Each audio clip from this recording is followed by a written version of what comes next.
Ladies and gentlemen, good day and welcome to NIIT Limited Q4 FY26 earnings conference call.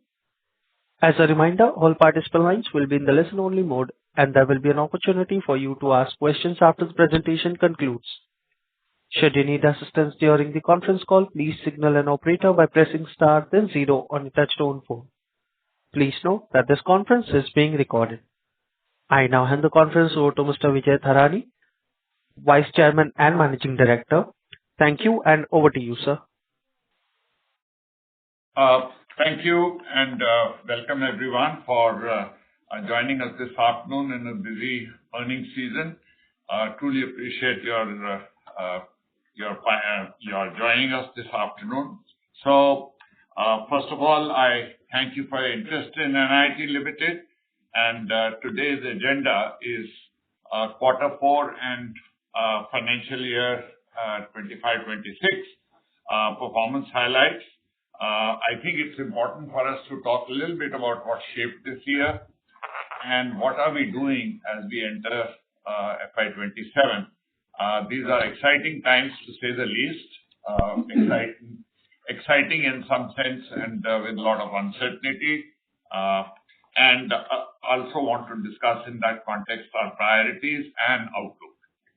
So just to set the context, we entered this year with a very deliberate choice to invest ahead of curve in the artificial intelligence AI space and building in number one. Number two, building go-to-market capacity. Number three, focusing on work segment. We could see that the fresh hire pressure was there over the years, and we could see that it will become worse this year. So we tried to become fresh hire agnostic, if I may use the word, and therefore found other revenues and work pro segment. And it also therefore meant it was a year of compressed margins, as it is, as we have said, we are in an investment cycle. Looking back, it seems that was the right call, because in the first quarter, it didn't appear so. In the first quarter, we had a rough time, but I think we've clawed our way back. Quarter two was good. Quarter three a bit muted, but quarter four we again had a very strong quarter in terms of growth. So revenue approached or exceeded 1 billion rupees or 100 crores in 3 out of 4 quarters. 104 crores in quarter two, 101 in quarter three, and nearly 100 crores in quarter four, 99.7. Our full year revenue of 390.2 crores grew 9%. Let me stay with million if that's okay with you all. It's 3,902 million rupees, which grew 9%, which looked very difficult in quarter three, but I think we had worked very hard on building a strong pipeline. And I think better than the revenue growth is visible, we can see a strong order intake which has happened during the year, which is ahead of the revenue, which tells us that we are in good state as we start the next year. On guidance delivery for the full year, in January this year, we had guided to a 7 to 8% revenue growth with break-even to low single-digit negative EBITDA. I think we have delivered 9% revenue growth ahead of guidance and EBITDA of negative 40-odd million or approximately minus 1%, which is, I could argue, is within the guided range. Our order intake grew 17% to 4.2 billion rupees or 4,200 million rupees, which is above our full year revenue, as we mentioned before. The go-to-market engine and AI momentum we built this year is what will drive us as we target FY27. I could talk to you more about many of these parameters, but I would now hand you over to Pankaj, our CEO, to take you through quarter four and FY26 performance in detail. Thank you, Vijay. Thank you, Vijay, and good afternoon, everyone. I'll cover the Q4 performance first, which will be revenue, order intake, and some business trends, and then step back to the full year picture and our priorities going into FY27. For Q4 FY26, let's look at the revenue and order intake. Revenue for Q4 was 997 million, which is up 16% year-on-year. Excluding our acquisition, iamneo, the organic revenue for Q4 was 875 million, which is a marginal increase year-on-year, reflecting gradual recovery in the core business.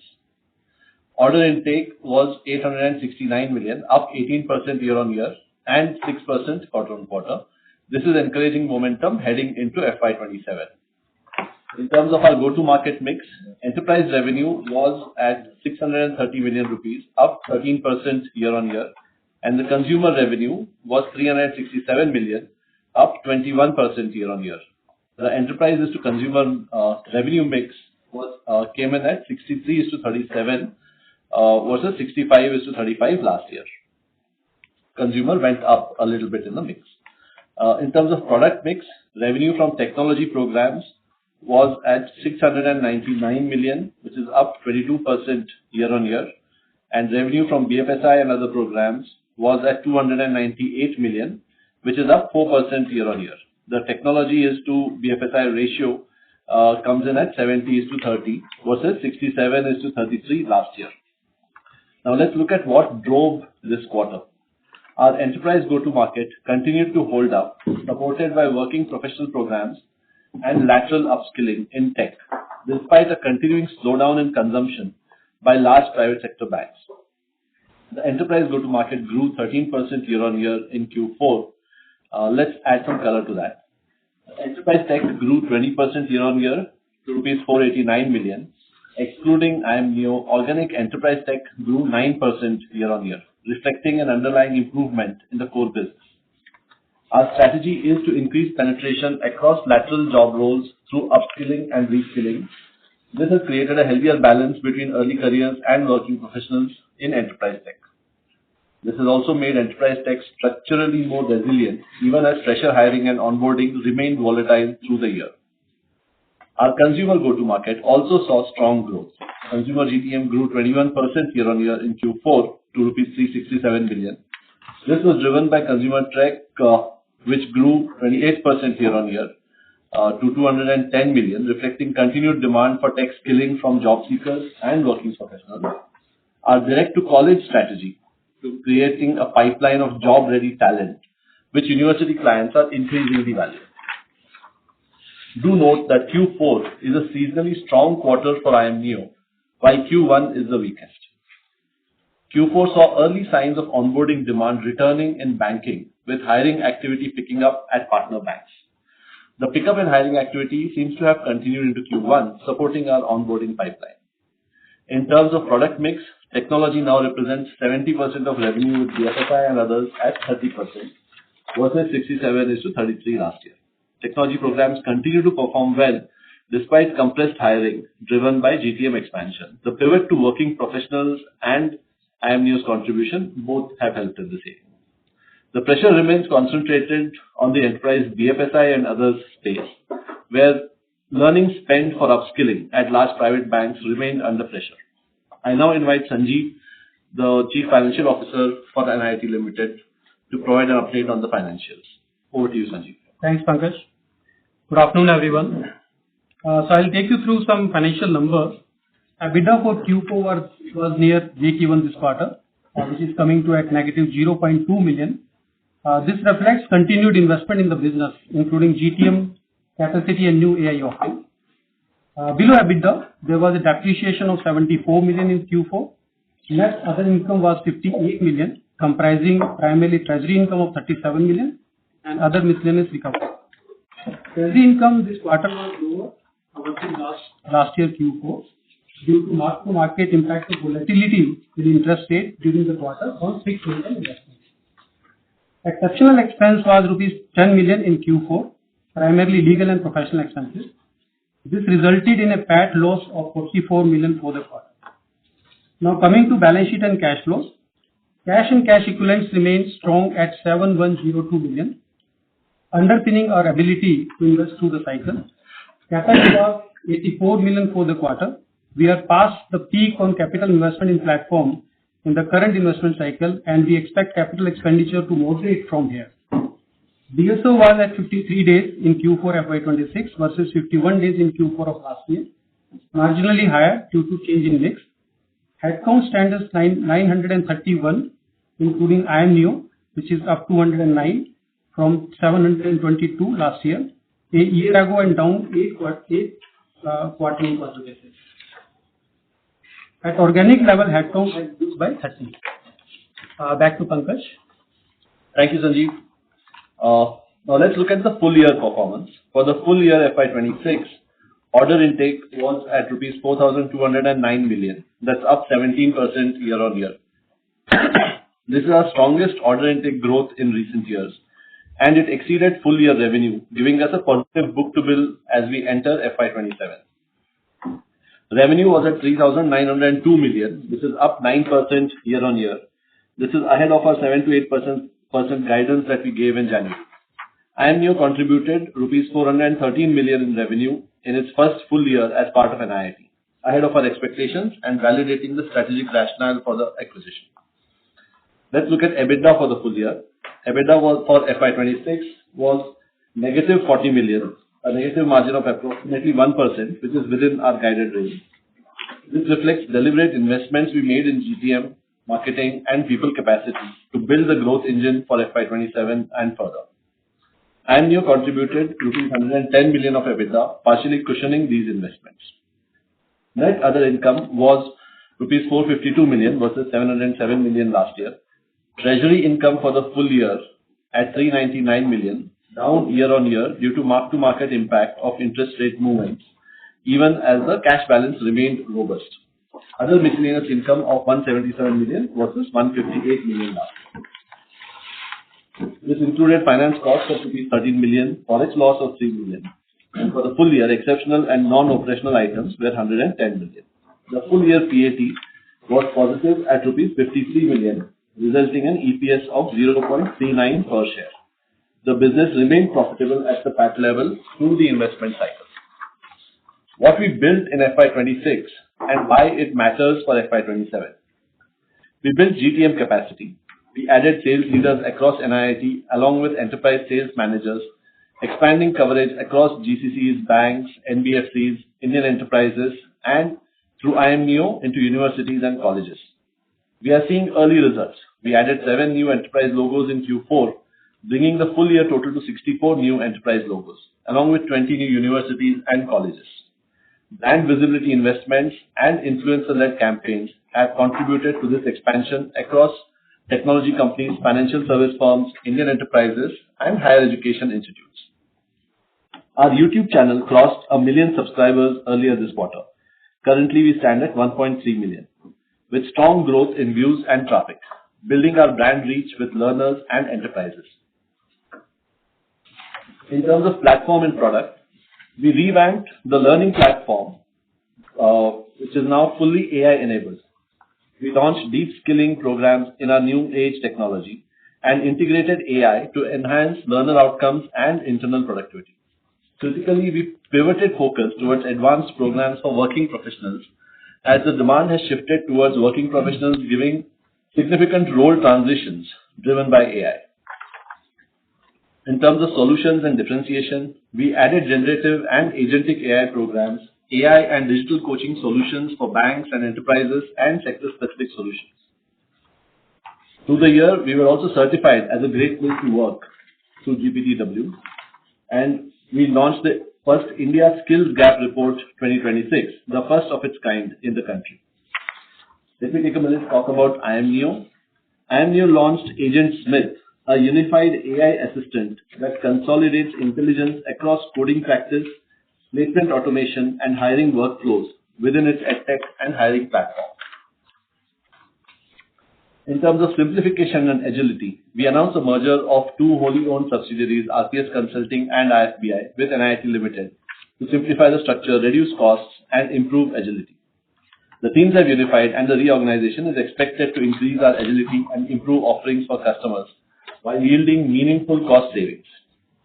However, Q4 had additional expenses related to this reorganization. Let me talk a little bit about AI. AI represents one of the most significant demand opportunities in front of us, and it's happening now, not in the future. AI is embedded in a larger part of our portfolio. Revenue from AI programs have now grown to 8% of our total revenue in Q4. Our AI story is becoming sharply defined, and nowhere is this clearer than in GSIs and GCCs. AI-augmented engineering teams are already running 40 to 70% smaller than their conventional equivalents. One engagement that we are aware of compressed a planned 150% team to 42. Across every GSI, models suggest more than half of current task content roles face displacement over the next 36 months in ways that have already started. GSIs and GCCs are positioning themselves as the change agents for their clients' AI transformation. The transformation they are driving for their clients will need to be mirrored in their own organizations. A number of current roles are becoming redundant and need to transition into new AI-era roles. This creates a three-part talent opportunity: reskilling existing employees whose roles are evolving, retooling staff displaced by productivity gains into the new AI-era roles, and finally, onboarding new early career talent, such as forward-deployed engineers, architects, and others into roles that require accelerated outcome-based programs rather than just traditional induction. We observe that in-house L&D teams are likely to need a lot of support to scale and stay on pace with this kind of transformation. And the existing response internal AI academies built around course completion and certifications are structurally inadequate. Training is moving from skilling to capability orchestration. Completion rates do not prove judgment under uncertainty, AI output verification, or agentic workflow design. That is precisely the opportunity for NIIT. StackRoot, now integrated with RPS, addresses the reskilling and retooling agenda, deep transformative programs for existing clients. IMNEO, with its university partnerships and the college to corporate bridge, addresses the onboarding opportunity, enabling early career talent to take on roles that previously required years of experience. Our synthetic work platform and the Architect on Graduation product are purpose-built for this transition. The same dynamic is playing out across BFSI and Indian enterprises as well. We are well positioned to serve it through our AI fluency programs. I'll come briefly to the guidance. For Q1 FY27, we expect double-digit revenue growth year-on-year in Q1 FY27. On margins, we expect break-even to low single-digit negative EBITDA margin in Q1, driven by continued investments in GTM capacity and creating new offerings. For overall FY27, we expect stronger revenue growth, improving margin, and continued order intake momentum for FY27 as compared to 26. And medium to long term, the structural opportunity in skilling remains substantial, and we are fully committed to our strategic objectives. With that, Vijay, I hand back to you.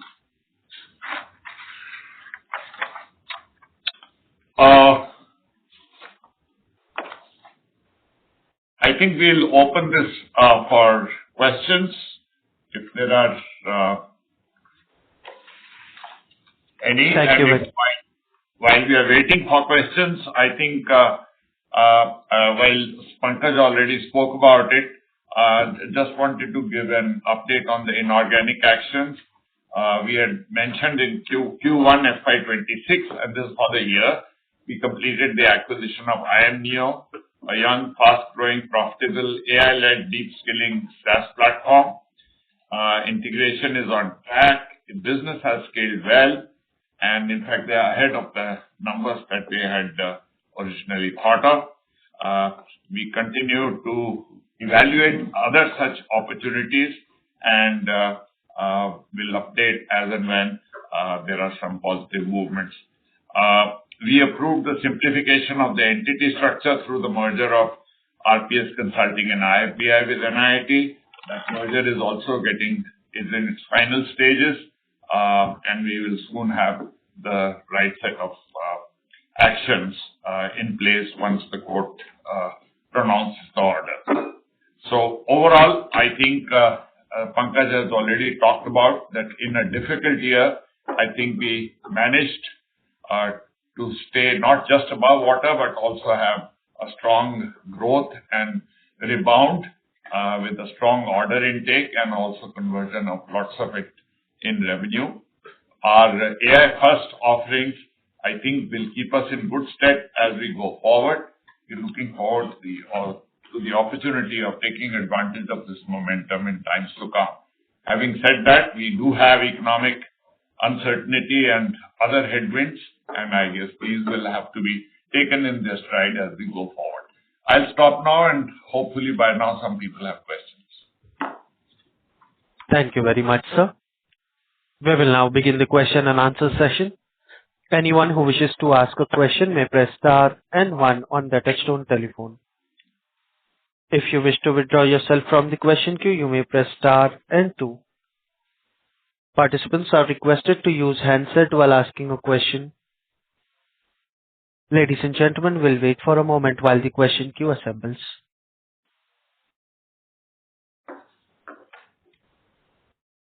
Participants, to join the question queue, you may press star and one. First question is from the line of Rahul Jain from Dolat Capital. Please go ahead.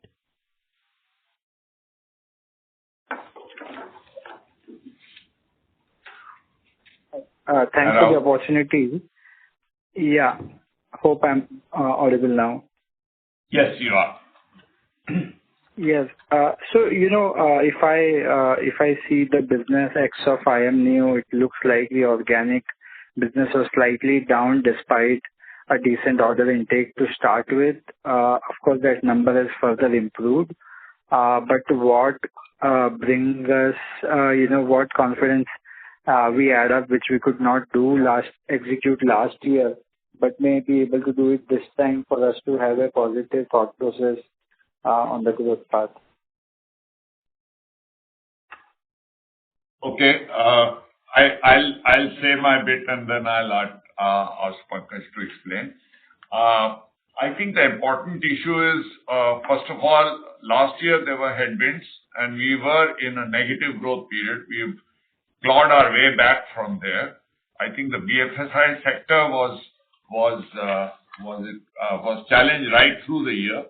And in fact, at the sector level, I mean, at these two businesses levels, BFSI and others have had a minus 12% over the previous year. On the other hand, technology has had a plus 20.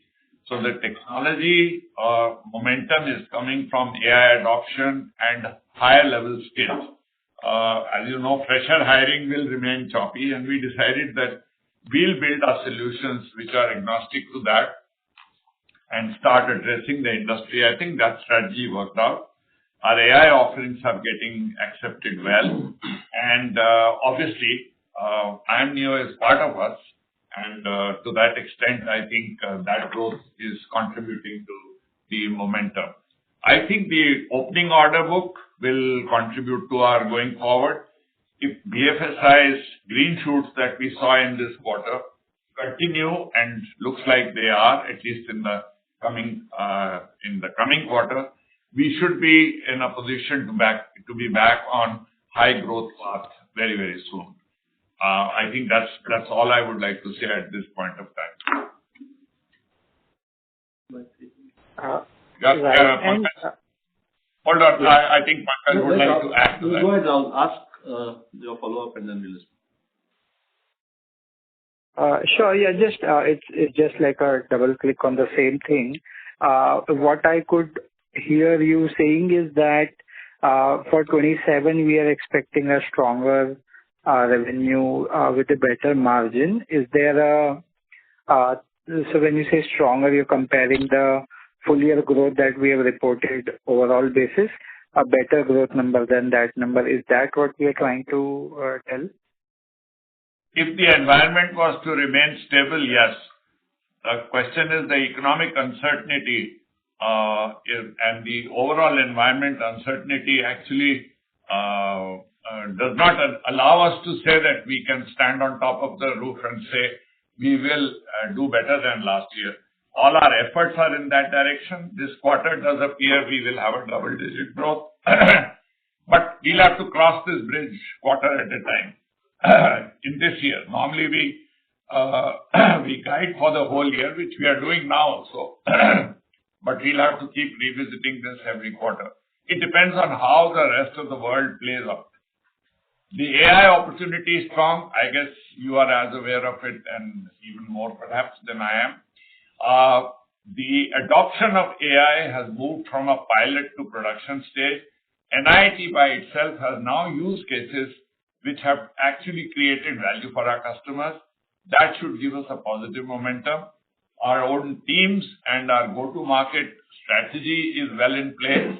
We are past the investment cycle, the peak of the investment cycle as it came to platform and products. So I think to that extent, our expense on that part will be less. And even in go-to-market, we will become much more concentrated and focused on what's working. And I think to that extent, we should, and obviously, right now there is a clarion call to cut expenses all over the place. We will also be doing the same, or we are doing the same in any case.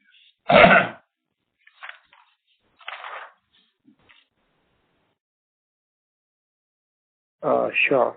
That is all. And just on the last bit, since you mentioned about this cost measures, what I could see during the year, we have seen headcount addition even after IMU integration in Q1. So can we indicate which area this hiring is happening and why, despite not so good organic growth, why the hiring continues? Is it more like replacement of the third party versus in-house, or is there any other area where we are investing more? Yeah, so I think IMDO is specific because they saw a great opportunity in building a curriculum.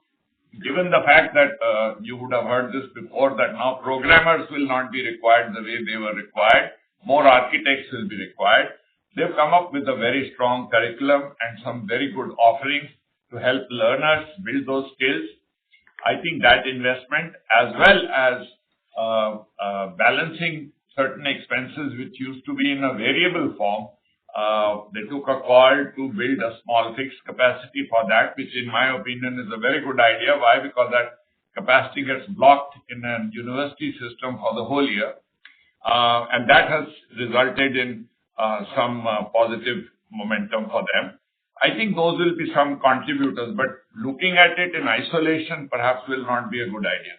NIIT, on the other hand, the organic business actually reduced its headcount by 30 over the year, if you look at the numbers. IMNEO added, despite actually more than their growth, as we were discussing this morning. But that's an opportunistic, very, very targeted investment to contribute to the improved growth. And IMNEO was ahead of their goals. Got it. Thank you. That's from my side.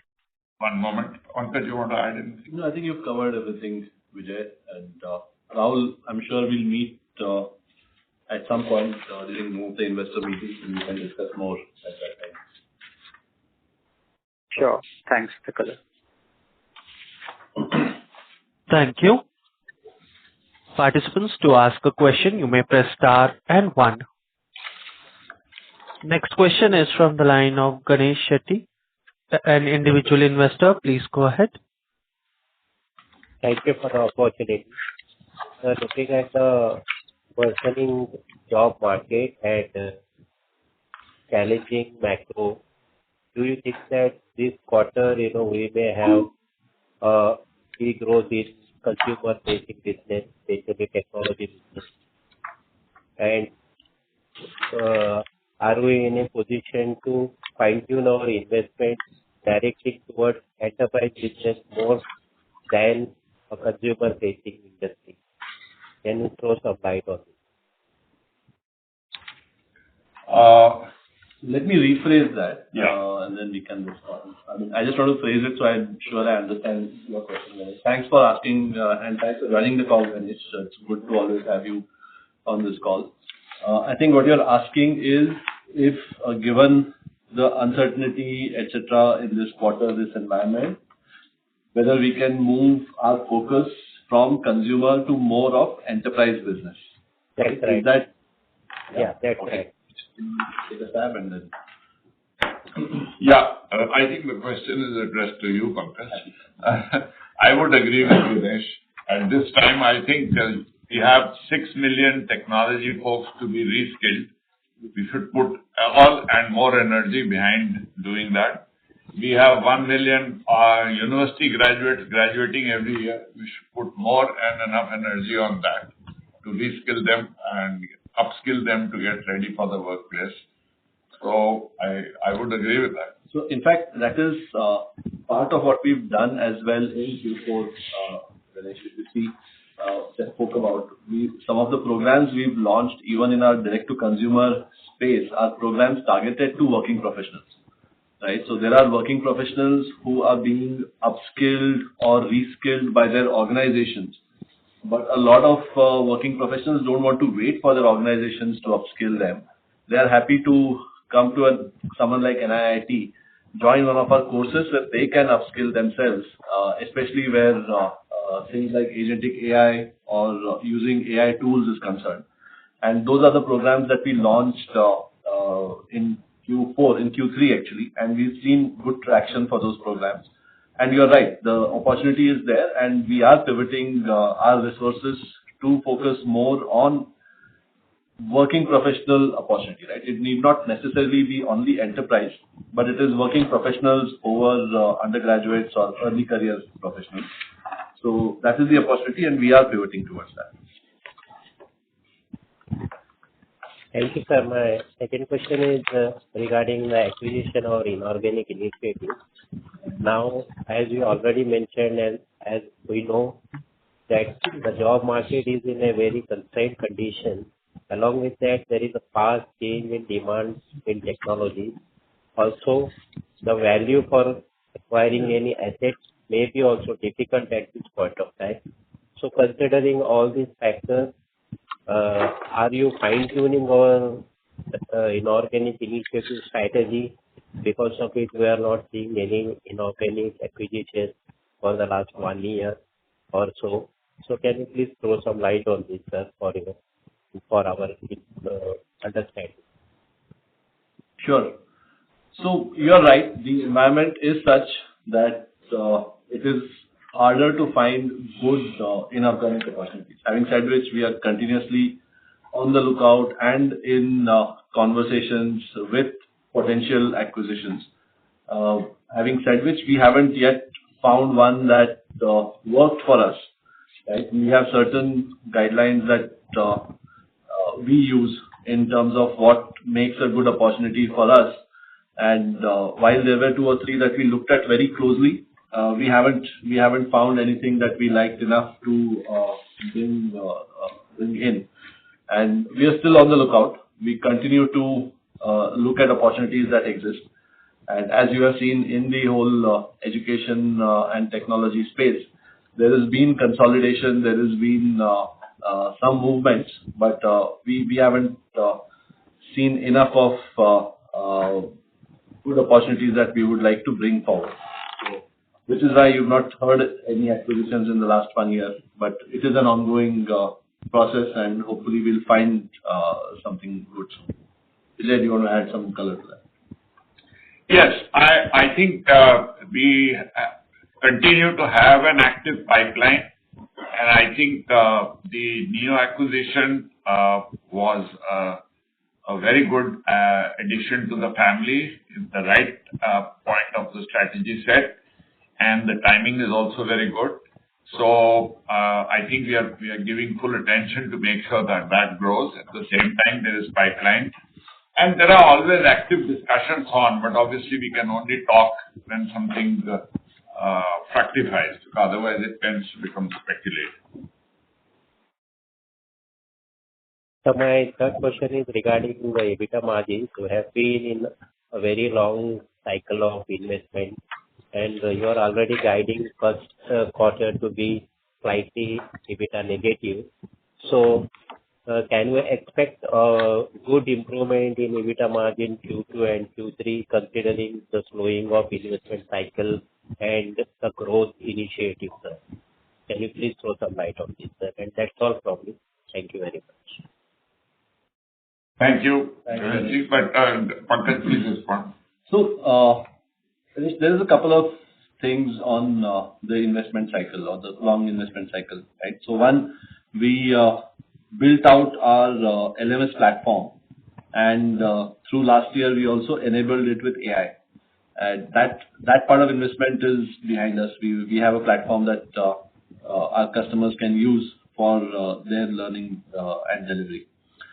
Having said which, there is still, with all the fast-paced innovation that's happening in AI, we have to keep pace with creating content, creating curriculum, which reflects these changes. So that side of investment will continue.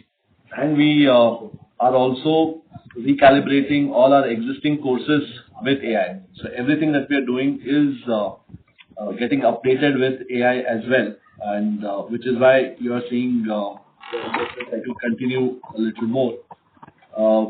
But yes, you should be able to see some improvements towards the tail end of the year as some of these investments come to fruition. But right now, we will continue to remain in an investment cycle because there is a lot of opportunity to be created by investing in creating tools and products that we can take to customers. Vijay, again, anything you want to add to that? Or? No, I think this is perfect. Thank you, sir. All the best. Thank you. Participants, if you wish to join the question queue, you may press star and 1. So while you are waiting for a question queue, I just thought I'll use this opportunity to invite our director on the board, Mr. Sapnesh Lala, to talk about how elsewhere in the world AI is getting used in improving the effectiveness and productivity in organizations and some of the strategies that are coming out of the NIIT group. Thanks, Vijay. Something that we are starting to use a lot of now, we have 6 or 7 enterprise-wide use cases at NLSL, where, as you might know, simulations and coaching are known to be the best ways to train. For example, for most important or most critical jobs, such as flying an airplane, airlines often use a flight simulator along with a coach to help pilots train better.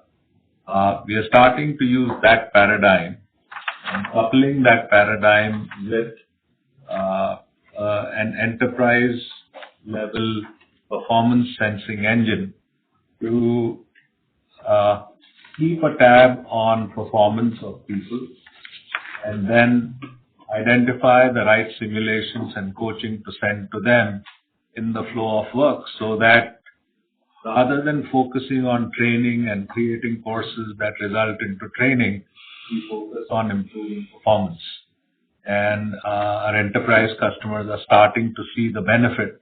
For example, one client who used to take more than a year to build up capability on a certain task is now able to shrink that time to proficiency by over 6 months. Another client who used this model to build sales capability was able to see significant improvements in pipeline build. So we are starting to see these new models scale up and actually move the needle on capability. And I think that's where the market is going to go. And I'm really heartened to see how NIIT Limited in India is starting to bring such models to its enterprise clients in India, whether it's GSIs or GCCs, and even banks.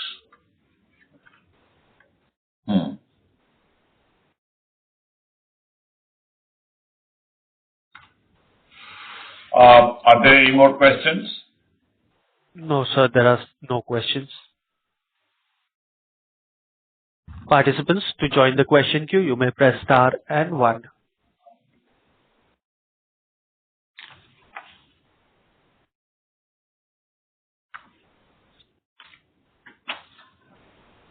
Next question is from the line of Kunal Tokas from FVC. Please go ahead. Hello, am I audible? Yes, please. Okay. So my question is about the question is the market for course providers and service providers promising reskilling for AI? Is that market getting cluttered so that NIIT may be having trouble standing out and attracting customers? Is that a concern? Okay. That's a very good question, by the way, because if you see, just about anybody and everybody has an AI skills offering. But I think our experience and our early mover advantage comes to our benefit, given the fact that we are past creating just AI literacy. We are into now creating AI fluency and creating outcome-based training.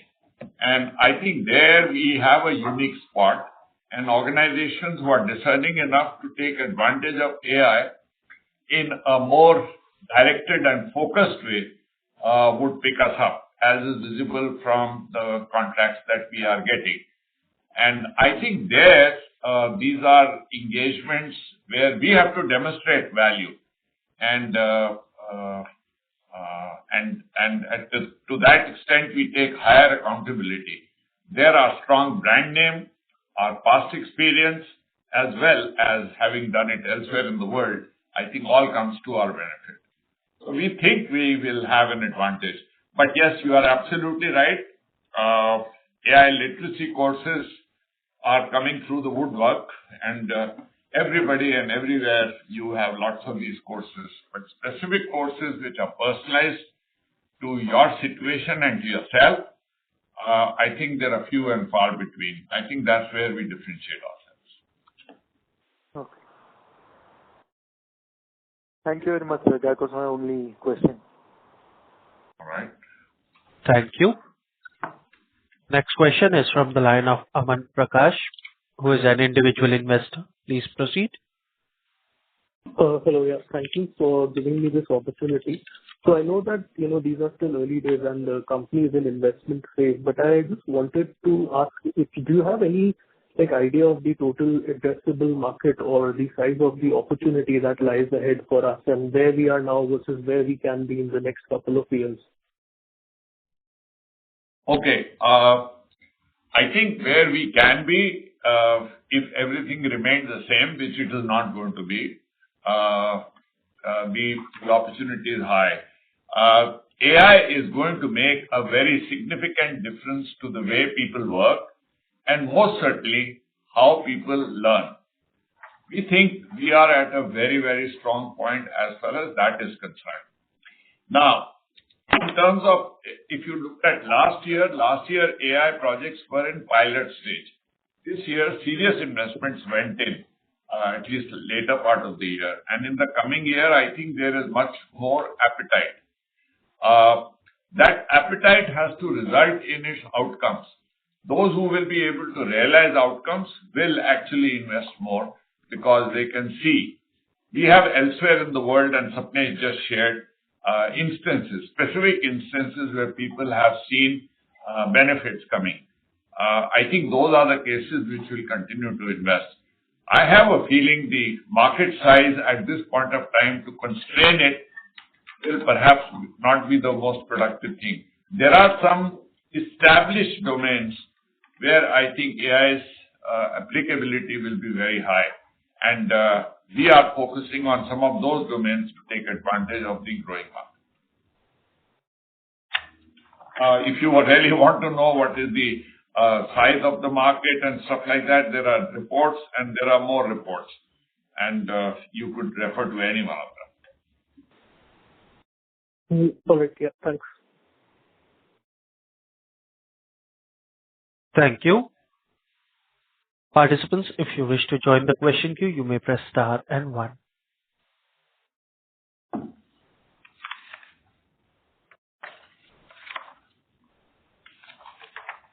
As there are no further questions from the participants, I now hand the conference over to the management for the closing comments. Okay. Thank you very much. As usual, very interesting questions, and thank you for joining the call. I think your questions create the right amount of inquiry in our own minds and help us sharpen our strategy. We thank you for all the interest. If there is any question which is unaddressed, Kapil, Saurabh, and our teams will be very happy to answer them or organize meetings or calls for you as you would like to. So with that, I would now like to close the call and wish you the very best. Thank you, sir.